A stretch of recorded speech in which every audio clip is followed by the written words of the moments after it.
this lesson, we are going to discuss homeostasis and feedback mechanisms. At the end of this video lesson, you should be able to describe the process of homeostasis, enumerate the components of the homeostatic system, and discuss the differences between positive and negative feedback mechanisms. A complex system like the human body consists of different important biological processes that affect each other. But how does the body maintain order while allowing multiple processes to go on? Homeostasis is the maintenance of a relatively stable internal environment. It is derived from two words, homeo meaning the same, and stasis meaning to stand or stay. This means that homeostasis aims to let the important aspects of the internal environment of the human body to stand or stay the same despite the different changes that are happening internally and externally. The functions performed by each body system leads to homeostasis, thereby preserving the environment needed for the life and work of all cells within the body. In exchange, cells shape body systems. Thus, homeostasis is essential for the survival of each cell, and each cell, through its specialized activities, contributes as part of a body system to the maintenance of the internal environment shared by all cells. The idea that it is important to preserve a sufficiently stable internal atmosphere does not mean that its structure, temperature, and other characteristics are completely unchanged. In order to mitigate the transition, the body systems trigger effective counter-reactions as some factors attempt to shift the internal atmosphere away from optimum conditions. This means that homeostasis is a dynamic steady state in which the changes that do occur are minimized by compensatory physiological responses. The word dynamic refers to the fact that continuous shift labels each homeostatically regulated factor, while steady state means that these changes do not deviate much from a constant or steady state. To have homeostatic regulation within the body has a homeostatic control system. It is a dynamically integrated network of components of the body that operates at an optimum level to keep a given factor relatively constant in the internal environment. To stabilize the physiological factor being regulated, homeostatic control systems must be able to detect and resist change. To maintain homeostasis, the homeostatic control system must have the following. First, a receptor that detects deviations from normal in the internal environmental factor that needs to be held within narrow limits. Second, a control center that integrates this information with any other relevant information. And third, an effector that makes appropriate adjustments in the activity of the body parts responsible for restoring this factor to its desired value. Working together to maintain homeostasis, these components form a feedback loop. This is when a stimulus is sensed by the receptor. The receptor then sends information to the control center. The control center will then tell a cell, tissue, or an organ, but usually a gland, to do a certain response as an effector. This effector will make necessary adjustments to the stimulus to bring the system back to normal. There are two types of feedback loops. We have negative feedback and positive feedback. In negative feedback, a corrective adjustment opposes the original deviation from the normal desired level. On the other hand, in positive feedback, the output amplifies a change so that the controlled variable continues to move in the direction of the initial change. Let's look at an analogy for negative feedback mechanism. A common example of negative feedback is control of room temperature. Room temperature is a controlled variable, a factor that can vary but is held within a narrow range by a control system. The room temperature is determined by the activity of an air conditioner, a room cooling appliance that can be automatically turned on or off. To switch on or off appropriately, the control system as a whole must know what the actual room temperature is, compare it to the desired room temperature, and adjust the output of the air conditioner to bring the actual temperature to the desired level. A thermometer in the thermostat provides information about the actual room temperature. The thermometer is the sensor, which monitors the magnitude of the controlled variable. The sensor typically converts the original information regarding a change into a language the control system can understand. For example, the thermometer converts the magnitude of the air temperature into electrical impulses.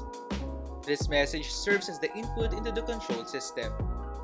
The thermostat setting provides the desired temperature level or set point. The thermostat acts as an integrator or control center. It compares the sensor's input with the set point and adjusts the cooling output of the air conditioner to bring about the appropriate response to oppose a deviation from the set point. If the thermometer detected a significant drop in temperature, information will be sent to the thermostat. The thermostat will then dictate the automatic switch to turn the air conditioner off. The automatic switch is the effector, the component of the control system commanded to bring about the desired effect. With this, temperature will go back to the desired temperature after some time. If the room temperature is higher than the ideal temperature, the thermostat will enable the automatic switch to turn the air conditioner on. This brings back the temperature to the normal or ideal temperature. Now, let's look at an analogy for positive feedback. Let us consider how confidence boost helps a person. With a good output, let's say on your work or on your studies, people will be impressed on the results of your efforts. These people will respect and applaud your output, giving you a positive feedback. This positive feedback will then boost your confidence to do better. By doing better, you will have a better output that may impress these people more. The cycle will go on until at one point, your output will be at its very best. Thus, the cycle will stop. We saw in this analogy how an action or a process is amplified until the desired outcome is reached. Now, let us look at some actual biological processes that show negative and positive feedback mechanisms. In blood sugar regulation, the stimuli will build the changes in the blood sugar levels. An individual may have a low blood sugar level or hypoglycemic condition, usually in between meals or during fasting, or a high blood sugar or a hyperglycemic condition, usually after meals. For hypoglycemic conditions, peripheral receptors will send the information to the processing centers in the brain, which is the body's integrating center. The brain will then instruct the pancreas to release glucagon. The pancreas will be the effector because it will be the one to correct the deviation by releasing glucagon. Glucagon will now target the liver to undergo glycogenesis, a process in which the stored glycogen will be catabolized or broken down into its glucose building blocks or monomers.